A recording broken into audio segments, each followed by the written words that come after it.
എത്ര കെട്ടുകൾ വേണം? കഫൻ ചെയ്യുമ്പോൾ എത്ര കെട്ടുകൾ വേണം? 3 കെട്ടാണ് സാധാരണ. അത് പ്രത്യേകിച്ചൊരു കണക്കൊന്നുമല്ല, ആവശ്യത്തിന് കെട്ടുക എന്നുള്ളതാണ്. ഒന്ന് തലയുടെ ഭാഗത്ത്, ഒന്ന് കാലിൻ്റെ ഭാഗത്ത്, പിന്നെ ഒന്ന് മധ്യഭാഗത്ത് കെട്ടുക. ആ 3 കെട്ടന്നെ വേണം നിർബന്ധമൊന്നുമില്ല. ഇപ്പോൾ 2 ആവശ്യമുള്ളെങ്കിൽ 2 കെട്ടിയാൽ മതി. എന്നാൽ 3 കെട്ടുമ്പോഴാണ് പിന്നെ ആ കഫൻ തുണി അഴിഞ്ഞു പോകാതിരിക്കുകയൊക്കെ ചെയ്യുക. അപ്പോൾ 3 കെട്ടാണെങ്കിൽ അത് മതി. അതിന് പ്രത്യേകിച്ചൊരു എണ്ണം എന്ന നിലക്ക് ഒന്നതൊന്നുമല്ല, ആവശ്യത്തിനുള്ളത് കെട്ടാമെന്നതാണ്. പിന്നെ അതുപോലെ തന്നെ ശ്രദ്ധിക്കേണ്ട ഒരു കാര്യം, മരിച്ചു കഴിഞ്ഞാൽ പിന്നെ മൂക്കിൽ പഞ്ഞി വെക്കുക, ചെവിയിൽ പഞ്ഞി വെക്കുക, കാണുന്നിടത്തൊക്കെ പഞ്ഞിയാണ്. അപ്പം അങ്ങനെ എല്ലായിടത്തും പഞ്ഞി വെച്ചിട്ട് കാണുന്നവർക്കൊരു ഭീകര രൂപമാക്കിയിട്ട് ആ മയ്യത്തിനെ മാറ്റേണ്ട ആവശ്യം ഇല്ല. ആവശ്യം ഉണ്ടെങ്കിൽ എന്ത് ചെയ്താൽ മതി? പഞ്ഞി വെച്ചാൽ മതി.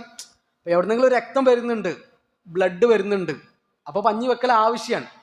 അതല്ലാതെ എല്ലായിടത്തും പഞ്ഞി വെക്കൽ എന്തല്ല, നിർബന്ധമായൊരു സംഗതിയല്ല.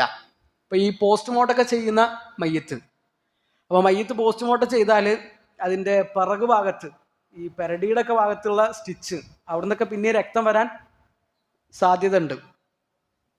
സമയമില്ല. അപ്പം നമ്മൾ സൂചിപ്പിച്ചത്, ഇപ്പോൾ ഈ പോസ്റ്റ്മോർട്ടമൊക്കെ ചെയ്ത മയ്യത്താകുമ്പോൾ അതിന് രക്തം വരാൻ സാധ്യത ഉണ്ട്. അപ്പോൾ അവിടെയൊക്കെ എന്ത് ചെയ്യാം, ഒരു കട്ടിയുള്ള പഞ്ഞിയൊക്കെ അതിൻ്റെ പുറകു ഭാഗത്ത് വെക്കുമ്പോൾ രക്തം കഫൻ പുടവയിലേക്ക് വരാതിരിക്കും.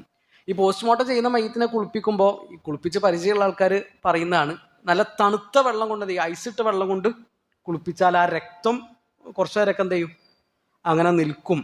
അപ്പോൾ പോസ്റ്റ്മോർട്ടം ചെയ്യുന്ന മയ്യത്തിനെ കുളിപ്പിക്കുമ്പോൾ ഐസിട്ട വെള്ളം കൊണ്ട് കുളിപ്പിക്കാൻ ശ്രദ്ധിച്ചാൽ നല്ലതാണ്. ആ രക്തം പുറത്തേക്ക് വല്ലാതെ വരാതിരിക്കാനൊക്കെ അത് സഹായകമാകും എന്നതാണ്. അതല്ലാതെ എല്ലായിടത്തും എന്ത് ചെയ്യേണ്ട ആവശ്യമില്ല. വല്ല മുറിവോ രക്തമൊക്കെ വരുന്നുണ്ടെങ്കിൽ പഞ്ഞി വെച്ചാൽ മതി, എല്ലായിടത്തും പഞ്ഞി വെക്കേണ്ട ആവശ്യമില്ല. പിന്നെ കഫൻ ചെയ്തതിന് ശേഷം വയറ്റിൽ നിന്നൊക്കെ മാലിന്യം പുറത്തു വരും നമുക്ക് തോന്നുന്നുണ്ടെങ്കിൽ എന്ത് ചെയ്യുക, താഴ്ഭാഗത്ത് പഞ്ഞി വെക്കാം. ഈ കഫൻ ചെയ്തതിന് ശേഷം രക്തം വന്നു, നമ്മൾ ശരിക്കും പൊതിഞ്ഞ് ഒക്കെ ചെയ്തതിന് ശേഷം രക്തം വന്നു, അതെന്താക്കേണ്ട, കാര്യമാക്കേണ്ട വിഷയമല്ല. ഇപ്പോൾ കുളിപ്പിച്ചതിന് ശേഷം കഫൻ ചെയ്യുന്നതിന് മുമ്പ് രക്തം വന്നാൽ നമുക്ക് എന്ത് ചെയ്യുക, കഴുകി കളയാം. കഫൻ ചെയ്തതിന് ശേഷമാണ് രക്തം വരുന്നതെങ്കിൽ അത് കാര്യമാക്കേണ്ടതില്ല, അങ്ങനത്തെ എന്ത് ചെയ്യാം, മറമാടാം, അത് വലിയൊരു പ്രശ്നമല്ല. നബി സല്ലല്ലാഹു അലൈഹി വസല്ലം പറഞ്ഞു, ഇദാ കഫന അഹദുക്കും അഖാഹു ഫൽയുഹ്സിൻ കഫനഹു. നിങ്ങൾ നിങ്ങളുടെ സഹോദരനെ കഫൻ ചെയ്യുകയാണെങ്കിൽ ഏറ്റവും നന്നായിട്ട് നിങ്ങൾ എന്ത് ചെയ്യുക, കഫൻ ചെയ്യുക. അപ്പം ഇത് അള്ളാഹുവിൻ്റെ അടുക്കൽ നിന്ന് വലിയ പുണ്യം കിട്ടുന്ന, കൂലി കിട്ടുന്ന ഒരു സംഗതിയാണ്.